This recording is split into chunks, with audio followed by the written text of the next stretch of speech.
25 లక్షల పైగా పాఠశాలలు ఉన్నాయి తెలంగాణలో ప్రభుత్వానికి. ఆ పాఠశాలల్లో 18 లక్షల మంది విద్యార్థులు చదువుకుంటున్నారు. ముఖ్యమంత్రి గారు నీకు దండం పెట్టి చెప్తున్నా, దయచేసి ఆ మైక్ల ముంగడికి వచ్చినప్పుడు 1-2 సార్లు చదువుకోరా నాయన, నీకు దండం పెడతా. తెలంగాణలో ఇజ్జత్ దీనికి నువ్వు ముఖ్యమంత్రి అయినట్టున్నావు. అవి 25 లక్షల పాఠశాలలు కావు, అవి 25,000 పాఠశాలలు, 18 లక్షల మంది విద్యార్థులు చదువుకుంటున్నారు. నీ లెక్క ప్రకారం అట్లా చెప్తే 25 లక్షల పాఠశాలల్లో 18 లక్షల మంది చదువుకుంటే 7 లక్షల విద్యాలయాలు అంటే పాఠశాలలు ఖాళీ ఉన్నట్టు.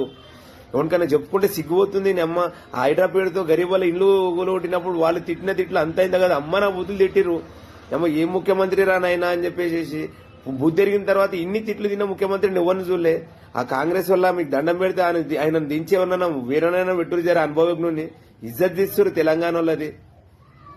చెట్